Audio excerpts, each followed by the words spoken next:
जय हिंद साथियों। तो कैसे हैं आप सभी? आशा करते हैं कि आप सभी स्वस्थ होंगे और अपने अपने स्टडी में व्यस्त होंगे। साथियों, आज के इस वीडियो में हम यूपी होमगार्ड हो या यूपी पुलिस या यूपीएसआई, इन सभी प्रतियोगी परीक्षाओं के लिए जीके के एक मोस्ट इंपॉर्टेंट क्वेश्चन आंसर से लेकर उपस्थित हुए हैं, जिसमें हम टॉप 100 एमसीक्यूज को देखेंगे। सभी एक्सपेक्टेड और syllabus based important question answers हैं, तो आप लोग वीडियो को पूरा देखिएगा और बताइएगा कि आपके 100 क्वेश्चन में से कितने क्वेश्चन के आंसर्स राइट थे। तो चलिए वीडियो को स्टार्ट करते हैं। तो क्वेश्चन नंबर 1 है, पत्थर की बनी नटराज नाचते हुए पुरुष की मूर्ति कहाँ मिली थी? तो आप लोगों ने देखा होगा कि पत्थर की बनी हुई मूर्ति जो नटराज मूर्ति है वह कहाँ मिली थी, पूछा गया क्वेश्चन में। तो ऑप्शन को देखते हैं, लोथल में या रंगपुर में या हड़प्पा में या फिर मोहनजोदड़ो में। तो यह नटराज की मूर्ति जो मिली थी वह हड़प्पा सभ्यता में प्राप्त हुई थी। तो ऑप्शन सी इस क्वेश्चन का करेक्ट आंसर हो जाएगा। चलिए नेक्स्ट क्वेश्चन देखते हैं। क्वेश्चन नंबर 2 है, जैन धर्म के 24वें तीर्थकर का नाम क्या है? इंपॉर्टेंट क्वेश्चन है। तो जैन धर्म के 24वें तीर्थकर का नाम क्या था? तो करेक्ट आंसर हो जाएगा महावीर है। तो ऑप्शन डी इस क्वेश्चन का महावीर करेक्ट आंसर हो जाएगा। अगला क्वेश्चन देखते हैं। क्वेश्चन नंबर 3 है, चंद्रगुप्त मौर्य के गुरु कौन थे? तो चंद्रगुप्त मौर्य के गुरु कौन थे? तो करेक्ट आंसर हो जाएगा विष्णुगुप्त जी चंद्रगुप्त मौर्य के गुरु थे। तो ऑप्शन बी इस क्वेश्चन का करेक्ट आंसर हो जाएगा। अगला क्वेश्चन देखते हैं। क्वेश्चन नंबर 4 है, पल्लव वंश के कौन से राजा संस्कृत नाटक भी लिखा करते थे? तो पल्लव वंश के ऐसे कौन से राजा हैं जो कि संस्कृत नाटक भी लिखा करते थे? तो वह कौन से राजा है? करेक्ट आंसर हो जाएगा महेंद्र वर्मन जी जो थे वह पल्लव वंश के राजा थे जो संस्कृत में नाटक भी लिखा करते थे, महेंद्र वर्मन। तो ऑप्शन बी इस क्वेश्चन का करेक्ट आंसर हो जाएगा। अगला क्वेश्चन देखते हैं। क्वेश्चन नंबर 5 है, चरक संहिता चिकित्सा की शाखा से संबंधित है। तो चरक संहिता जो है वह चिकित्सा की किस शाखा से संबंधित है? क्वेश्चन पूछा गया है। तो वह आयुर्वेद शाखा से चरक संहिता संबंधित है। तो ऑप्शन बी इस क्वेश्चन का करेक्ट आंसर हो जाएगा। अगला क्वेश्चन देखते हैं। क्वेश्चन नंबर 6 है, साहित्य के प्रसिद्ध राजा भोज किस वंश से जुड़े हैं? इंपॉर्टेंट क्वेश्चन है हिस्ट्री का। तो साहित्य के प्रसिद्ध राजा भोज वह किस वंश से जुड़े हैं? तो वह कौन वंश से जुड़े हैं? वह परमार वंश से राजा भोज जी जुड़े हुए हैं। तो ऑप्शन सी इस क्वेश्चन का करेक्ट आंसर हो जाएगा। अगला क्वेश्चन देखते हैं। क्वेश्चन नंबर 7 है, 1526 में पानीपत की पहली लड़ाई में इब्राहिम लोदी किसके द्वारा मारा गया था? तो 1526 की जो पानीपत की प्रथम लड़ाई हुई थी वह इसमें इब्राहिम लोदी किसके द्वारा मारा गया था? वह बाबर के द्वारा मारा गया था। इंपॉर्टेंट क्वेश्चन है। तो ऑप्शन डी इस क्वेश्चन का करेक्ट आंसर हो जाएगा। अगला क्वेश्चन देखते हैं। क्वेश्चन नंबर 8 है, दीन ए इलाही धर्म की स्थापना किसके द्वारा की गई? तो दीन ए इलाही धर्म की स्थापना अकबर के द्वारा की गई। तो ऑप्शन ए इस क्वेश्चन का करेक्ट आंसर हो जाएगा। अगला क्वेश्चन देखते हैं। क्वेश्चन नंबर 9 है, हवा महल किस शहर में स्थित है? तो इजी क्वेश्चन है, सभी को पता होना चाहिए। हवा महल किस शहर में स्थित है? तो यह जयपुर शहर में स्थित है हवा महल। तो ऑप्शन ए इस क्वेश्चन का करेक्ट आंसर हो जाएगा। अगला क्वेश्चन है। क्वेश्चन नंबर 10 है, महाकालेश्वर मंदिर इनमें से किस शहर में स्थित है? तो महाकालेश्वर मंदिर किस शहर में स्थित है? तो यह मध्य प्रदेश के उज्जैन शहर में महाकालेश्वर मंदिर स्थित है। तो ऑप्शन ए इस क्वेश्चन का करेक्ट आंसर हो जाएगा। अगला क्वेश्चन देखते हैं। क्वेश्चन नंबर 11 है, रैयत वाणी व्यवस्था किस वर्ष में शुरू की गई थी? तो रैयत वाणी व्यवस्था जो है वह किस वर्ष शुरू की गई थी? तो वह 1820 वर्ष में रैयत वाणी व्यवस्था लागू की गई थी। तो ऑप्शन बी इस क्वेश्चन का 1820 करेक्ट आंसर हो जाएगा। चलिए नेक्स्ट क्वेश्चन देखते हैं। क्वेश्चन नंबर 12 है, 1857 के विद्रोह के समय उत्तर प्रदेश में बड़ौत में लड़ने वाले शाहमल किस महीने में शहीद हुए थे? तो 1857 का जो विद्रोह था उस समय जो शाहमल जी थे वह उत्तर प्रदेश के बड़ौत से लड़ने वाले थे, वह किस महीने में शहीद हुए थे? क्वेश्चन पूछा गया है। तो वह जो है जुलाई 1857 में शहीद हुए थे शाहमल जी। तो ऑप्शन डी इस क्वेश्चन का करेक्ट आंसर जुलाई 1857 हो जाएगा। अगला क्वेश्चन देखते हैं। क्वेश्चन नंबर 13 है, गांधी जी ने दलित वर्गों के उत्थान के लिए हरिजन सेवक संघ की स्थापना कब की? तो गांधी जी द्वारा हरिजन सेवक संघ की स्थापना कब की गई थी? तो करेक्ट आंसर हो जाएगा 1932 में हरिजन सेवक संघ की स्थापना गांधी जी द्वारा की गई थी। तो ऑप्शन डी इस क्वेश्चन का करेक्ट आंसर हो जाएगा। अगला क्वेश्चन देखते हैं। क्वेश्चन नंबर 14 है, भारतीय राष्ट्रीय कांग्रेस के पहले यूरोपीय अध्यक्ष कौन थे? तो भारतीय राष्ट्रीय कांग्रेस के पहले यूरोपीय अध्यक्ष जॉर्ज यूल जी थे। तो ऑप्शन सी इस क्वेश्चन का जॉर्ज यूल करेक्ट आंसर हो जाएगा। अगला क्वेश्चन देखते हैं। क्वेश्चन नंबर 15 है, काकोरी ट्रेन डकैती, काकोरी ट्रेन एक्शन किस वर्ष हुआ? तो काकोरी कांड किस वर्ष हुआ था? तो यह हुआ था 1925 को। याद रख लीजिएगा आप लोग, इंपॉर्टेंट क्वेश्चन है। तो काकोरी कांड 1925 को हुआ था। तो ऑप्शन सी इस क्वेश्चन का करेक्ट आंसर हो जाएगा। अगला क्वेश्चन देखते हैं, क्वेश्चन नंबर 16 है, 1928 में बनी इंडिपेंडेंस फॉर इंडिया लीग के अध्यक्ष कौन थे? तो 1928 में जो इंडिपेंडेंस फॉर इंडिया लीग बनाई गई थी उसके अध्यक्ष थे श्रीनिवास अयंगर जी। तो ऑप्शन सी इस क्वेश्चन का करेक्ट आंसर हो जाएगा। नेक्स्ट क्वेश्चन देखते हैं, क्वेश्चन नंबर 17 है, जवाहरलाल नेहरू ने संविधान सभा के उद्देश्य प्रस्ताव कब पेश किया? तो पंडित जवाहरलाल नेहरू जी ने संविधान सभा का उद्देश्य जो प्रस्ताव था वह पेश किया था 13 दिसंबर 1946 को। इंपॉर्टेंट क्वेश्चन है। तो ऑप्शन बी इस क्वेश्चन का 13 दिसंबर 1946 का करेक्ट आंसर हो जाएगा। चलिए नेक्स्ट क्वेश्चन देखते हैं, क्वेश्चन नंबर 18 है, संविधान की किस अनुसूची में मजदूरों के लिए निर्वाह मजदूरी का प्रावधान है? तो संविधान का कौन सा अनुच्छेद है जिसमें कि मजदूर के लिए निर्वाह मजदूरी प्रावधान है? तो वह है अनुच्छेद 43 के अंतर्गत मजदूरों के लिए जो है निर्वाह मजदूरी का प्रावधान किया गया है अनुच्छेद 43 में। तो ऑप्शन बी इस क्वेश्चन का करेक्ट आंसर हो जाएगा। चलिए नेक्स्ट क्वेश्चन देखते हैं, क्वेश्चन नंबर 19 है, किस अनुच्छेद के अनुसार 14 वर्ष से कम उम्र के बच्चे को खतरनाक काम में लगाना मना है? तो कौन सा अनुच्छेद है जिसमें 14 वर्ष से कम बच्चों को उम्र में काम पर लगाने पर खतरनाक होता है? तो वह है अनुच्छेद 24 में लिखा गया है। तो ऑप्शन बी इस क्वेश्चन का करेक्ट आंसर हो जाएगा। अगला क्वेश्चन देखते हैं, क्वेश्चन नंबर 20 है, किस संशोधन द्वारा संविधान में मौलिक कर्तव्यों का अध्याय 4th ए जोड़ा गया? तो किस संशोधन के द्वारा संविधान में मौलिक कर्तव्य का अध्याय 4th ए जोड़ा गया है? तो वह संविधान संशोधन 42वां था। तो इसके अंतर्गत 4th ए अध्याय जोड़ा गया है मौलिक कर्तव्यों का। तो ऑप्शन डी इस क्वेश्चन का करेक्ट आंसर हो जाएगा।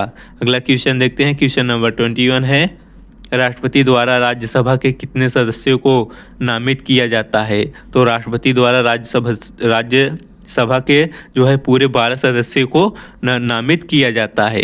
तो ऑप्शन ए इस क्वेश्चन का करेक्ट आंसर हो जाएगा। अगला क्वेश्चन देखते हैं, क्वेश्चन नंबर 22 है, राज्यसभा के बारे में इनमें से कौन सा कथन सही है?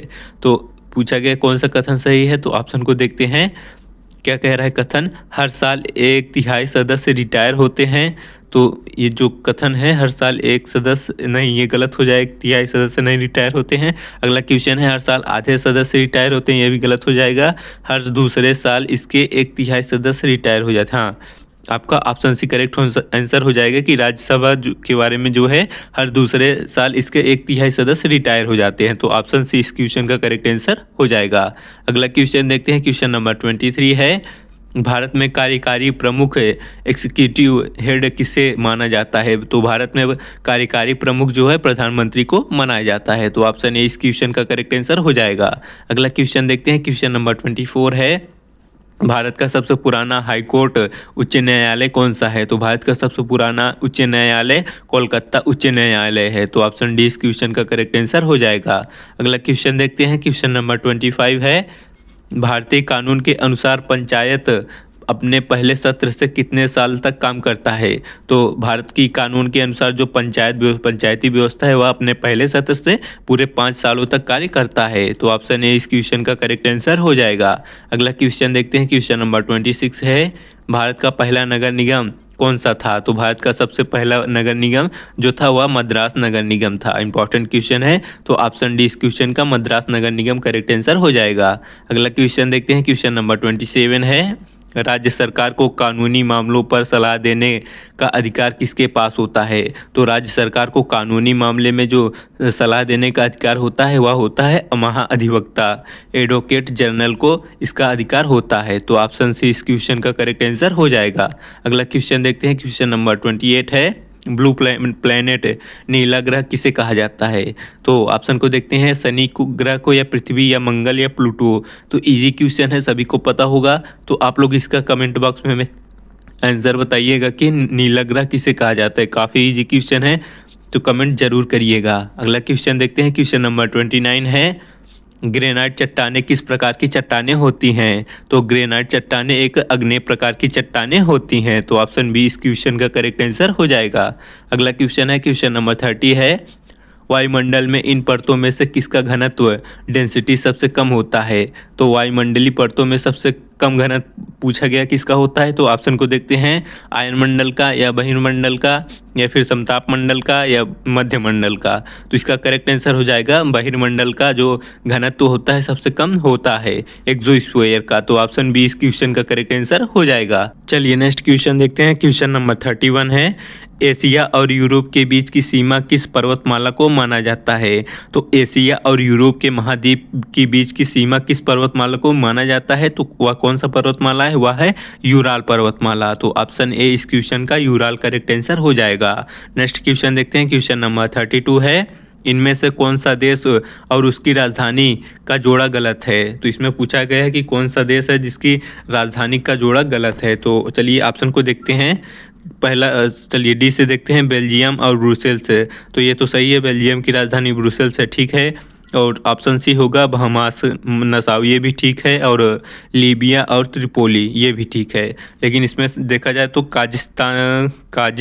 काजिकिस्तान की राजधानी क्या होती है? उसकी राजधानी आस्ताना होती है, तो ये गलत हो जाएगा। ये बेशकेक जो है वह किसकी राजधानी होती है? किर्गिस्तान की। तो यही ऑप्शन आपका गलत हो जाएगा, यानी ऑप्शन ए इस क्वेश्चन का करेक्ट आंसर हो जाएगा। अगला क्वेश्चन देखते हैं। क्वेश्चन नंबर 33 है, दुनिया का सबसे व्यस्त समुद्र रास्ता कौन सा है?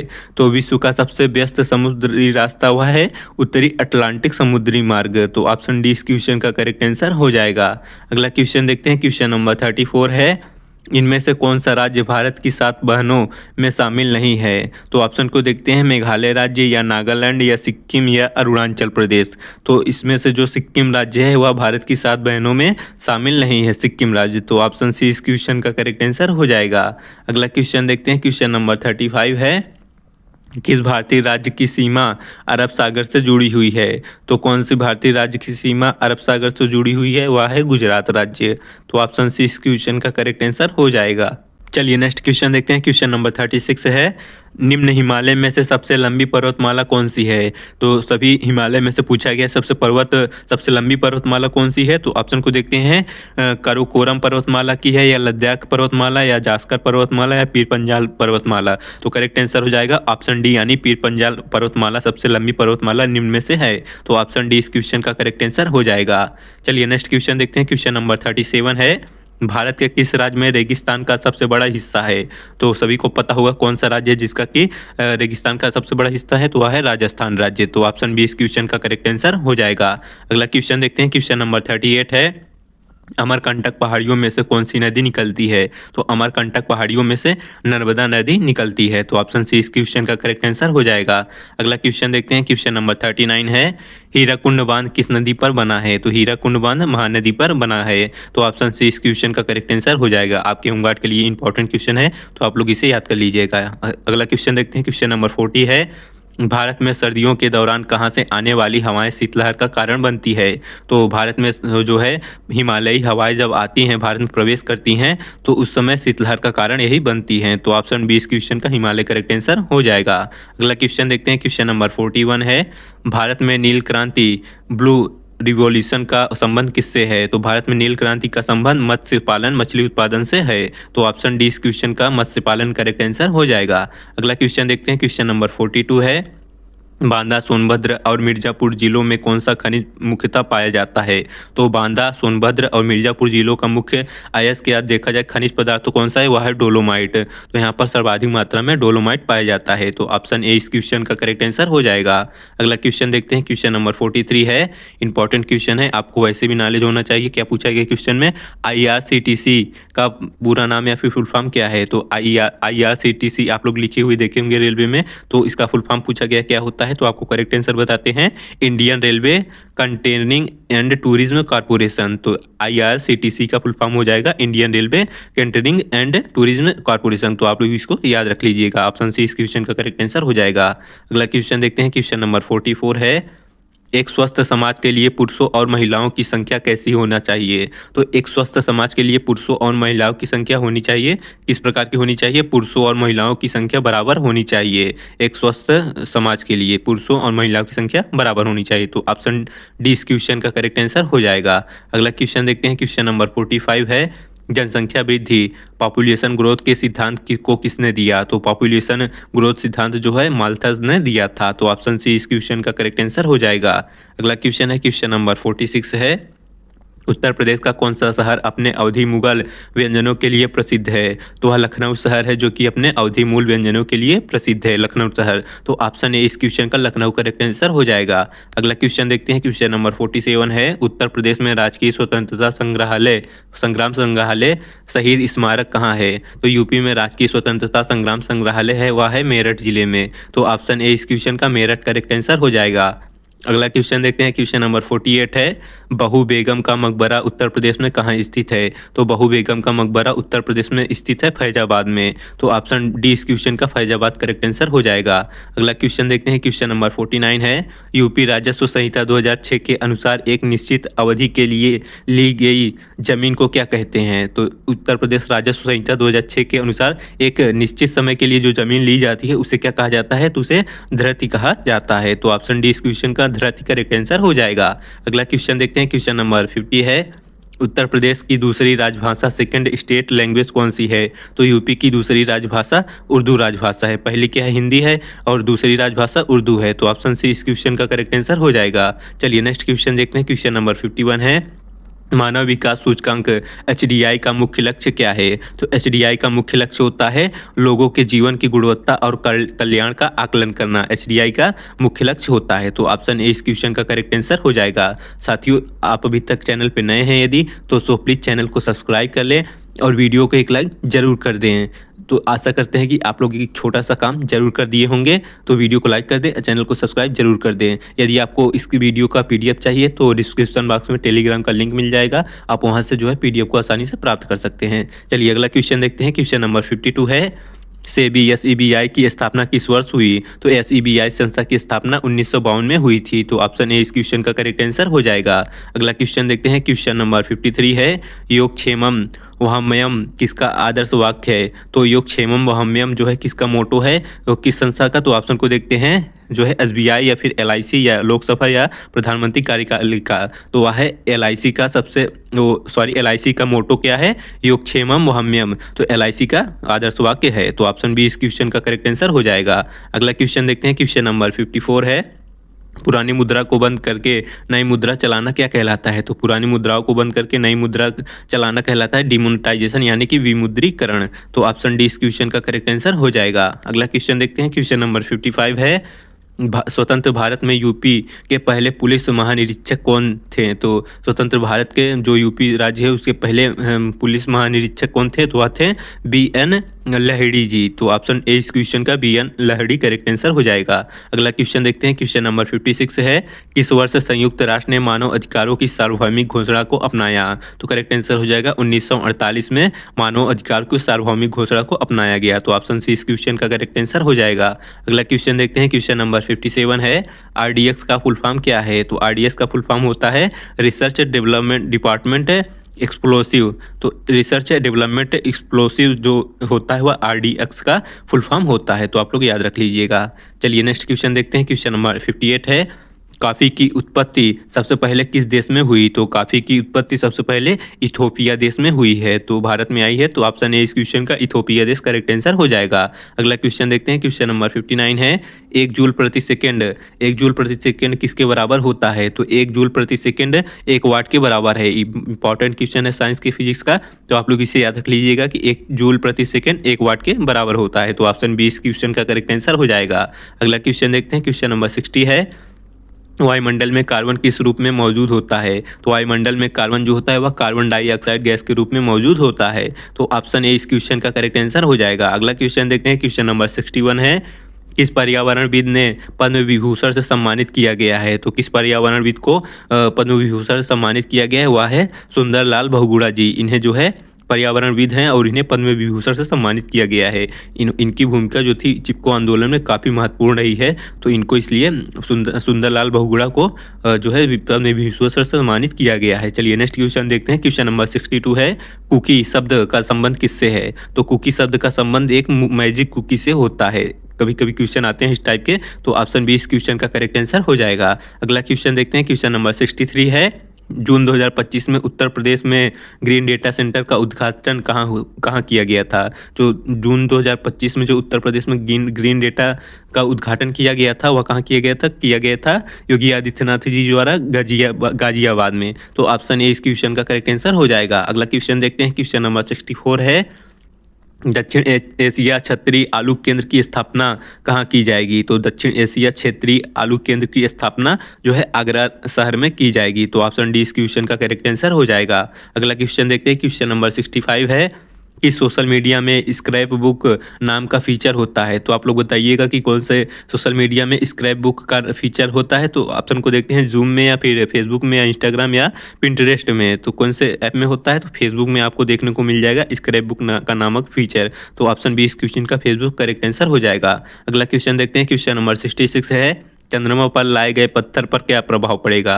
तो चंद्रमा से लाए गए पत्थर पर क्या प्रभाव पड़ेगा? तो इसका प्रभाव क्या हो जाएगा? भार बदल जाएगा। चंद्रमा से यदि हम पत्थर को लाते हैं तो उसके भार में परिवर्तन हो जाएगा। तो ऑप्शन ए इस क्वेश्चन का करेक्ट आंसर होगा। चलिए नेक्स्ट क्वेश्चन देखते हैं, क्वेश्चन नंबर 67 है, विकिरण रेडिएशन द्वारा ऊष्मा का ट्रांसफर किस पर निर्भर करता है? तो रेडिएशन द्वारा ऊष्मा का ट्रांसफर या स्थानांतर जो है तापमान पर और पिंड की प्रकृति पर और सतह के विस्तार पर, यानी कि इन सभी तीनों पर इसका जो है रेडिएशन का प्रभाव, ट्रांसफर का प्रभाव पड़ता है। तो उपरयुक्त सभी करेक्ट आंसर ऑप्शन डी हो जाएगा।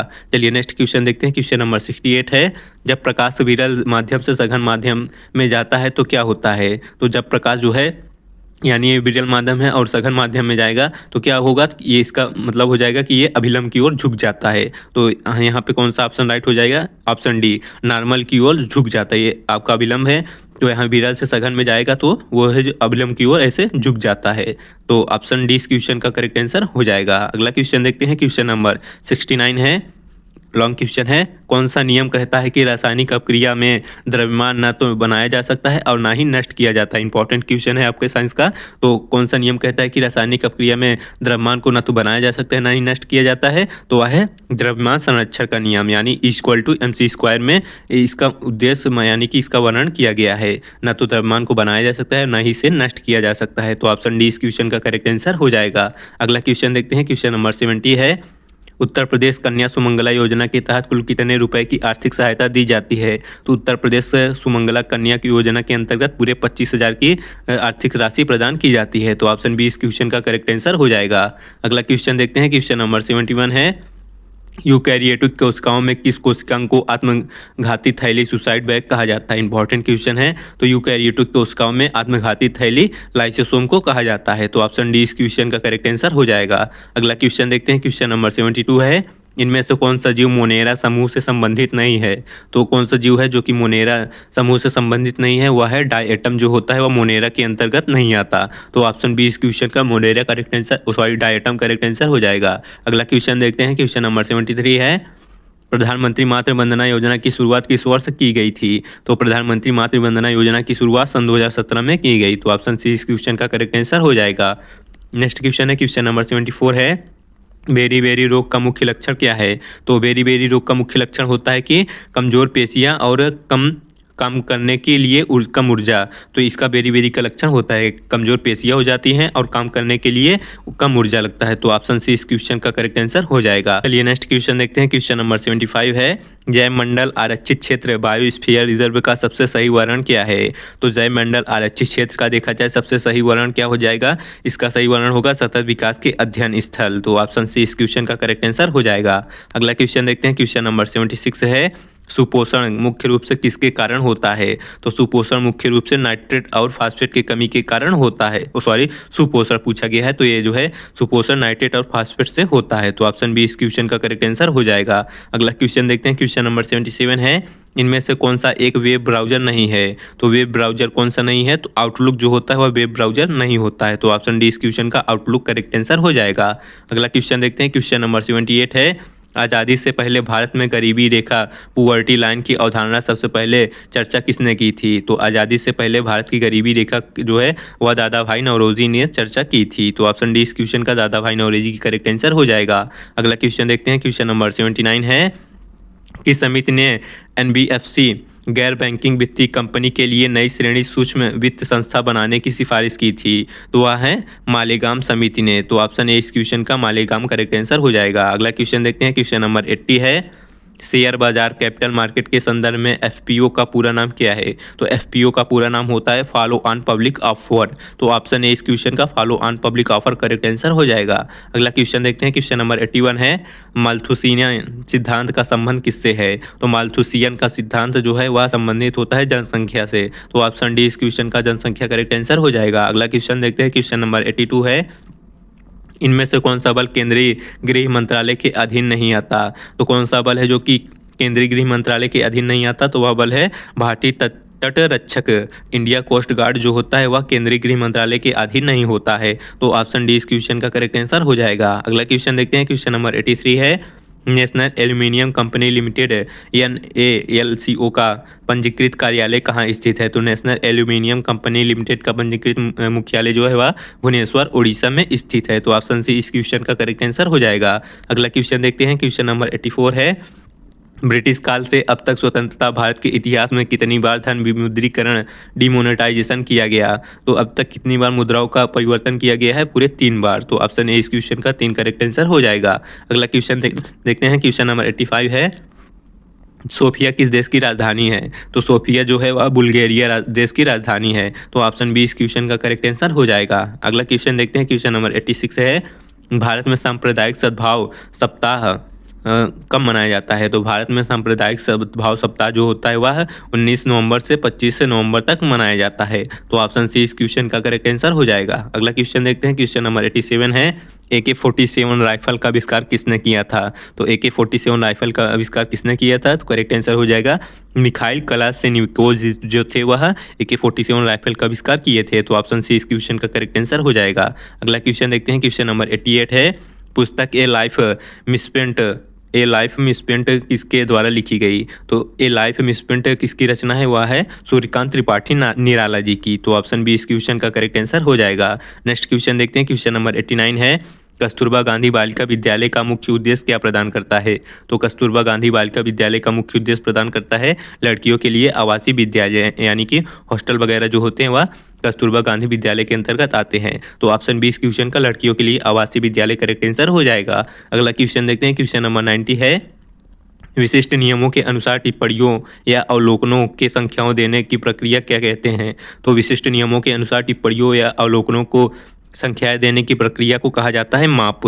तो ऑप्शन डी इस क्वेश्चन का माप करेक्ट आंसर हो जाएगा। अगला क्वेश्चन देखते हैं, क्वेश्चन नंबर 91 है, भारत में national food for work program काम के बदले अनाज किस वर्ष लागू शुरू किया गया? तो काम के बदले अनाज जो है वर्ष 2004 में लागू किया शुरू हुआ था। तो ऑप्शन ए इस क्वेश्चन का करेक्ट आंसर हो जाएगा। चलिए नेक्स्ट क्वेश्चन देखते हैं, क्वेश्चन नंबर 92 है, सिरिमा शास्त्री समझौते भारत और श्रीलंका समझौता पर हस्ताक्षर कब हुआ? तो सिरिमा शास्त्री समझौता जो हुआ था वह 1964 में हस्ताक्षर हुआ था। तो ऑप्शन ए इस क्वेश्चन का करेक्ट आंसर हो जाएगा।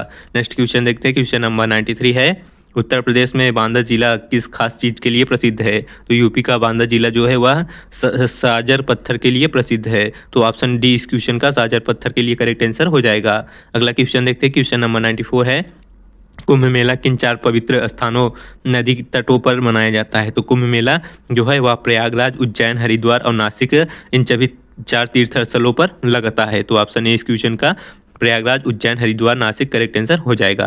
अगला क्वेश्चन देखते हैं, क्वेश्चन नंबर 95 है, किस भारतीय कलाकार को 2025 Asia arts game changer awards ने Asia arts path breaker award मिला? तो Asia arts path breaker award जो है किसे मिला? तो वह है भारती खेर जी को। तो ऑप्शन सी इस क्वेश्चन का करेक्ट आंसर हो जाएगा। अगला क्वेश्चन देखते हैं, क्वेश्चन नंबर 96 है, किस स्टेडियम में भारत ने दक्षिण एशियाई फुटबॉल संघ अंडर 19 चैंपियनशिप 2025 जीता? तो किस स्टेडियम में भारत ने दक्षिण एशियाई फुटबॉल संघ अंडर 19 जीता है? वह है Europe outdoor stadium Arunachal Pradesh में जीता है। तो ऑप्शन ए इस क्वेश्चन का करेक्ट आंसर हो जाएगा। चलिए नेक्स्ट क्वेश्चन देखते हैं, क्वेश्चन नंबर 97 है, सितंबर 2025 में NHPC लिमिटेड का अध्यक्ष नियुक्त किया गया? तो सितंबर 2025 में किसे NHPC लिमिटेड का जो है अध्यक्ष चुना गया है? वह है भूपेंद्र गुप्ता जी को। तो ऑप्शन ए इस क्वेश्चन का करेक्ट आंसर हो जाएगा। करंट अफेयर की दृष्टि से इंपॉर्टेंट क्वेश्चन है, तो आप लोग याद रख लीजिएगा। अगला क्वेश्चन देखते हैं, क्वेश्चन नंबर 98 है,